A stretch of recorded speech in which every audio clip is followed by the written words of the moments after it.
Halo semuanya, kembali lagi di Ruang Pojok Dunia. Dari rakmu ke ruang obrolan kami, obrolan sastra lintas benua. Kembali lagi bersama aku Putri yang akan menemani kalian untuk episode hari ini. Nah, di episode hari ini kita akan bahas salah satu karya sastra dari tempat literasi terbaik di Eropa nih teman-teman. Ada yang tahu nggak itu di mana? Yap, benar, negara Prancis. Kita akan bahas novel dari negara Prancis, dan di sebelah aku saat ini udah ada salah satu temen yang akan membantu kita untuk mengulik lebih dalam perihal novel hari ini. Halo Nora, Halo, gimana kabarnya? baik. Kalau kamu sendiri gimana kabarnya? Kabarnya baik, aman-aman. Boleh dong, biar teman-teman lebih kenal sama kamu kenalan dulu ke kamera, boleh juga dikasih tahu perihal novel yang akan kita bahas hari ini. Baik. Halo semuanya, perkenalkan aku Naura Widatusyur Aswar, biasa dipanggil Nau. Aku mahasiswa sastra Prancis angkatan 24 Universitas Gadjah Mada. Hari ini aku akan membahas buku mengenai Kembara dari Paris ke Jawa nih teman-teman. Wah, kelihatannya seru banget tuh bawa Jawa. Boleh dong dikasih tahu mungkin sinopsisnya dulu ke aku dan juga ke teman-teman lain perihal buku ini. Baik teman-teman, aku mungkin bakal bacain sinopsisnya dulu kali ya. Di Jawa, kematian seolah menggantung di awang-awang, melayang di atas kepalamu, maut itu hadir dalam senyum seorang perempuan, dalam kerling matanya, dan dalam gemulai gerak rayuannya. Seru banget tuh. Berarti itu bukunya tentang Jawa dan perempuan Jawa atau gimana nih? Itu sebenarnya kompleks ya. Dia itu membahas tentang Jawa secara keseluruhan, apalagi di mata orang-orang Eropa, Jawa tuh sebenarnya kayak gimana sih? Oh, gimana sih awal mula penulisannya? Kenapa seorang orang Prancis bisa spesifik ngebahas Jawa nih? Ya, pertanyaan bagus mungkin kali ya buat mulai. Voyage de Paris à Java itu sebuah laporan perjalanan yang menurut saya cukup faktual, yang mungkin kita bisa bayangkan dari judulnya. Ini sebenarnya adalah esai fiktif ataupun esai filosofis yang ditulis oleh Balzac. Balzac tuh sebenarnya tidak pernah ke Jawa, tapi dia menulis semua ini berdasarkan imajinasinya sendiri, karena dia mendengar dari salah satu temannya waktu perjalanan makan malam. Nah, di sini tuh sebenarnya karya sastranya tuh membahas antara realitas dan imajinasi sambil menggunakan Pulau Jawa sebagai panggung untuk suatu sensasi-sensasi yang ekstrim.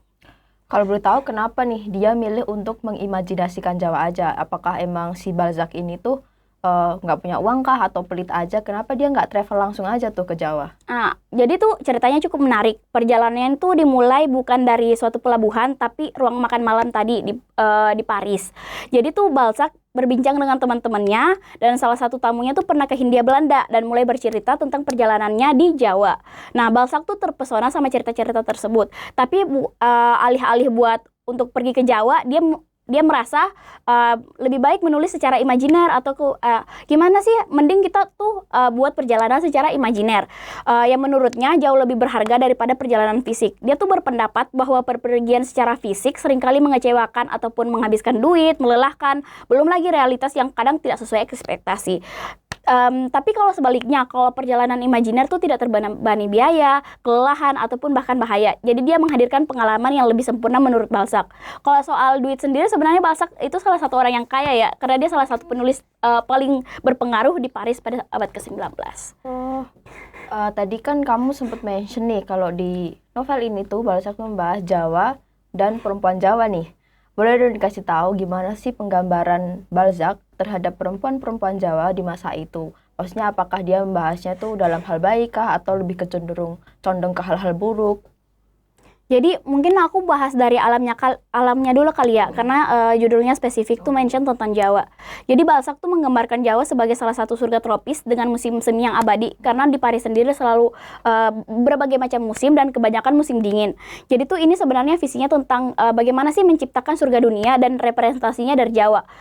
Menurutnya kayak Jawa tuh ada spesifik surga dunia yang ada di kepalanya Balzac, seperti iklim yang sempurna, adanya langit yang cerah, terus adanya hutan-hutan yang belum pernah tersentuh, adanya banyak burung-burung yang warna-warni dan bersuara merdu. Apalagi kalau di Paris sendiri untuk hewan itu tuh cukup jarang. Kemudian dari segi pepohonan yang menghasilkan berbagai wewangian, karena di Paris sendiri tuh untuk pohon-pohon ataupun tumbuhan itu agak sulit buat tumbuh. Kemudian mungkin dari segi representasinya dia menggambarkan wanita Jawa kali yang tadi. Sebenarnya representasi Balzac apalagi abad ke-19 untuk menggambarkan Jawa tuh cukup kontroversial karena kayak isu perempuan sebenarnya cukup sensitif ya. Apalagi problematik yang ditulis dari Balzac sendiri tuh kayak dia menggunakan frasa Prancis yaitu delicious and dangerous yang artinya lezat dan berbahaya, yang dimana dia tuh menggambarkan wanita Jawa sebagai makhluk yang sangat cantik dengan daya pikat yang eksotis. Kemudian ini mungkin kayak cukup nggak nyambung kali ya buat kita wanita-wanita Indonesia, karena dia mempresentasikan wanita Indonesia seperti kayak berkulit pucat, kemudian rambut hitam pekat yang lurus, kemudian apa sih? Ini apa? Alis yang tebal. Padahal kayak sebenarnya kalau di Indonesia sendiri perempuan cukup beragam ya. Cuman buat pria kolonial pada masa itu menggambarkan perempuan Jawa tuh sebagai sesuatu yang eksotis dan template. Apalagi perempuan Asia. Kemudian selanjutnya dia tuh menggambarkan kalau kayak wanita-wanita di Jawa tuh memiliki senyum ataupun rayuannya maut yang bisa membuat pria Eropa kehilangan akal sehat dan jatuh cinta dengan fatal. Apalagi yang membuat kontroversial, Balzac tuh membahas kalau banyak nih perempuan Jawa yang janda dan banyak perempuan Jawa tuh janda dan kaya raya. Jadi tuh kayak kalau misalnya kita menikahi perempuan Jawa itu tuh surga dunia karena dia udah kaya, dia bisa melayani. Pokoknya pria-pria Eropa tuh bakal terfasilitasi banget kalau dia menikah sama perempuan-perempuan Jawa.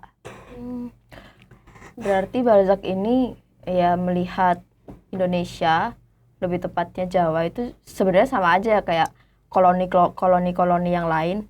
Berarti mau tahu dong kenapa akhirnya Balzac itu termotivasi nih untuk membuat buku tentang Jawa. Padahal kan dia kan kayak cuma ya udah denger sekilas aja tentang Jawa dari makan malam sama teman-temannya, cerita-cerita temannya. Dia bahkan belum pernah datang langsung ke Jawa kan. Menurut aku mungkin ini salah satu yang bisa dikatakan template kali ya. Jadi tuh Balzac tuh jelas-jelas melihat ini sebagai oh Indonesia nih, Jawa nih, pulau tropis. Karena kan mereka Eropa, yang dimana pada saat itu Eropa tuh lebih kepanjangan musim dinginnya.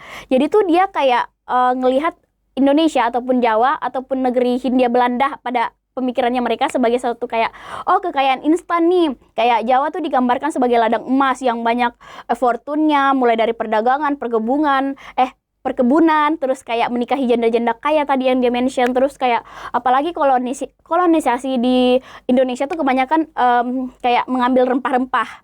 Kemudian selanjutnya mungkin dia gambarkan sebagai sesuatu adanya sensasi pertualangan karena banyak hutan-hutan yang belum tersentuh, banyak daerah-daerah yang belum keeksploitasi, kemudian adanya kayak kombinasi-kombinasi seperti kayak yang dia gambarkan tuh pohon upas yang memberikan kayak janji atau pengalaman yang ekstrim yang tidak bisa didapat di Eropa. Jadi tuh kayak pohon itu tuh dia gambarkan sebagai suatu hal yang berbahaya. Bayangin, kayak dari suatu pohon aja itu tuh bisa mengeksekusi seorang menurut Balzac. Karena kayak banyak tumbuhan-tumbuhan yang ditanam di Jawa tuh berbahaya.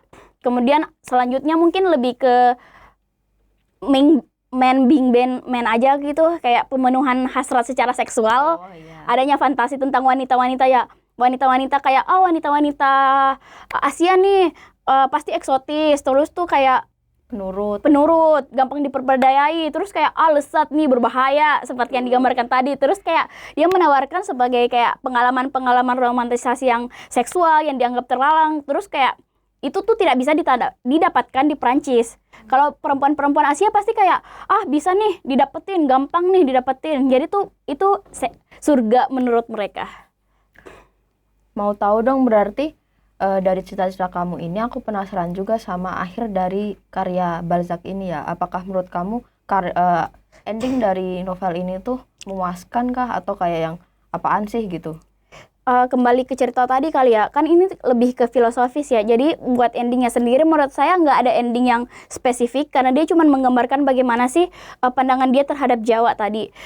Kemudian tuh Balzac menutup dengan nada kemenangan yang secara filosofis, kayak dia tuh udah mempunyai seluruh India, kayak mengekstraksi seluruh puisi yang di India dari kembara dari Faris ke Jawa ini. Terus tuh adanya kayak perayaan atas kekuasaan sastra dan imajinasi. Balzac tuh mengklaim bahwa dia mampu menciptakan dunia-dunia yang lebih sempurna, kemudian yang lebih indah dan memabukkan daripada harus melakukan perjalanan tadi secara geografis. Kemudian dia berhasil mengubah laporan perjalanan menjadi sebuah karya seni pribadi yang jauh lebih menarik daripada fakta sejarah ataupun etnografi. Jadi baginya tuh imajinasi lebih menang daripada adanya realitas.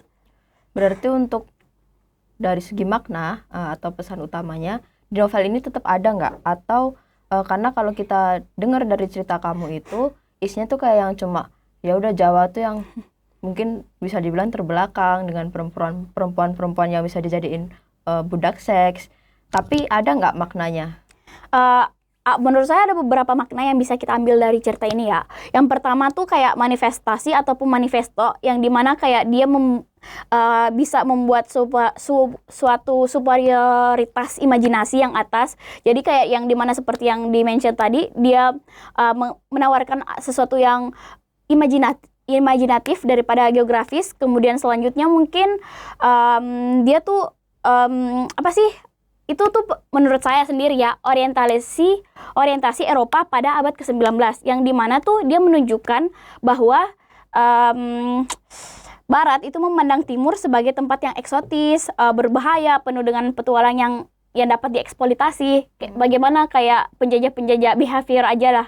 Kemudian baik dari segi ekonomi ataupun seksualitas. Kemudian selanjutnya mungkin kritik kali ya dari ekspektasi sama realita, karena Balzac tuh menyarankan bahwa kita tuh sering kecewa atas adanya realitas. Jadi tuh kayak instead of pergi kemana-mana, mending kita membayangkan suatu hal yang sempurna. Tapi dari hal tersebut tuh dari hal tersebut tuh kayak imajinasi nggak selamanya benar, seperti penggambaran Balzac tadi. Kemudian yang keempat, mungkin bisa kita, atau terakhir kali ya, kita bisa lihat dari gimana dia membacanya sebagai suatu karya hari ini, yaitu kita pengingat tentang bahayanya representasi.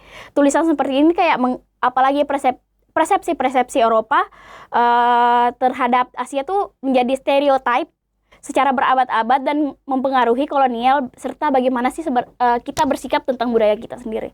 Berarti novel karya Balzac ini relevansinya dengan kehidupan hari ini tuh masih kuat nggak?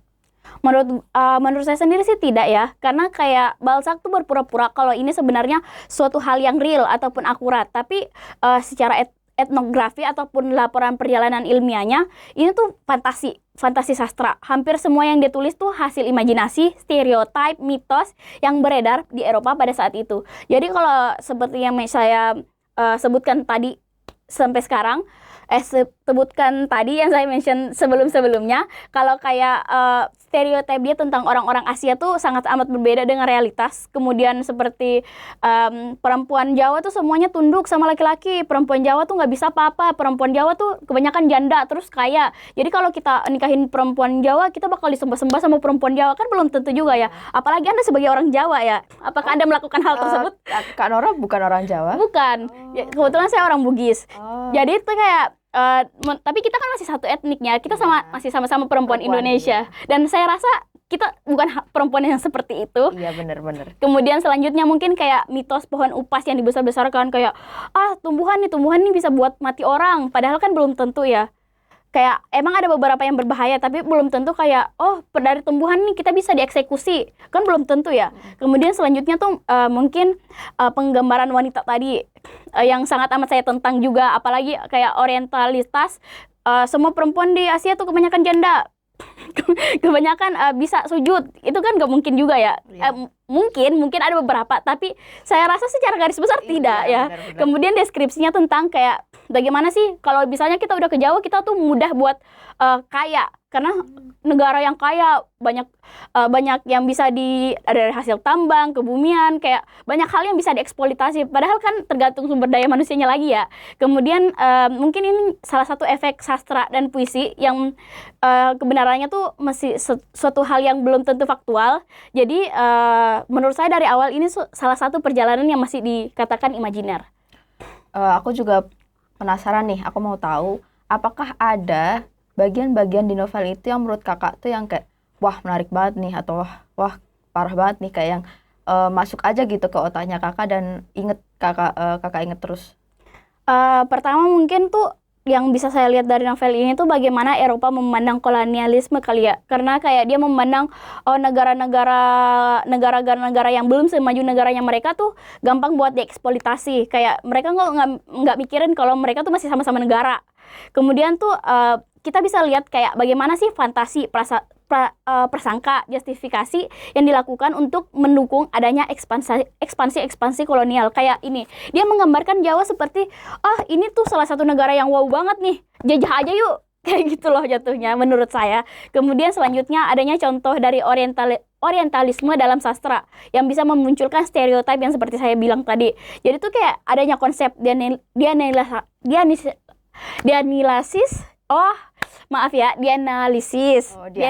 secara mendalam oleh Edward Said yang kita bisa belajar bahwa representasi budaya itu bisa menyimpang dari realitas. Kemudian selanjutnya mungkin itu bisa mengajarkan kita tentang kekuatan dan tanggung jawab kali ya. Karena kayak seperti yang saya lihat mungkin dari cerita ini kalau laki-laki, terutama laki-laki Eropa kurang bisa buat bertanggung jawab atas dirinya sendiri karena kayak mengharapkan bantuan-bantuan dari perempuan. Iya. Kemudian selanjutnya adanya narasi-narasi yang membentuk perspektif publik dan bisa menjadi suatu konsekuensi nyata terhadap bagaimana sebenarnya untuk memandang budaya lain. Terus selanjutnya mungkin kerelevanannya dalam representasi karena menurut saya karya tersebut salah satu karya yang masih fiksi. Kemudian kayak mungkin kita bisa lihat kayak sebenarnya bagaimana sih representasi budaya dalam media.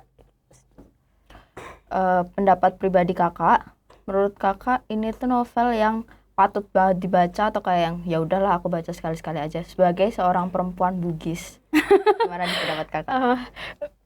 Suku kali ya, sebagai perempuan Bugis mungkin saya bisa melihat buku ini sebagai salah satu seperti yang saya bilang, sudut pandang atau perspektif laki-laki Eropa terhadap wanita-wanita Asia. Menurut saya buku ini apakah wajib dibaca? Enggak juga. Tapi untuk menambah-nambah bacaan ataupun mungkin untuk bacaan-bacaan sederhana, bacaan-bacaan biasa ini mungkin cukup kali ya. Karena cuma 45 lembar dan ya untuk emang ceritanya tuh agak susah untuk dimengerti, apalagi ini tuh benar-benar bukan terjemahan dari Inggris ke Indo, tapi Prancis ke Indo yang which is lebih susah untuk dipahami. Cuman menurut saya apakah patut untuk dibaca? Enggak juga, tapi kalau misalnya mungkin ada waktu senggang bisa dibaca kali ya bukunya. Oke, ngerti. Jadi buat yang mau baca aja ya, mungkin yang emang tertarik dengan karya-karya dari Honor de Balzac atau yang suka dengan kultur Prancis. Gimana orang Prancis melihat Jawa gitu ya, atau ya Indonesia, Jawa, Asia. Ada yang mau kakak sampaikan lagi? Mungkin cukup kali ya. Oke.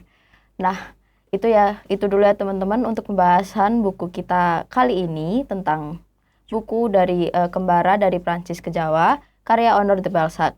Buat yang mau baca silahkan dibeli, bisa dibeli di mana kak? Nah, buku ini tuh bisa dibeli di Warung Sastra. Warung Sastra itu salah satu toko buku yang kepunyaan salah satu monsieur ataupun dosen kami di Prancis.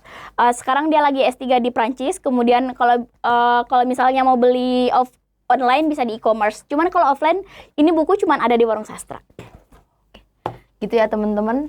Sekian untuk podcast kita kali ini. Kembali lagi di episode selanjutnya. Bye-bye. Bye-bye. Bye-bye.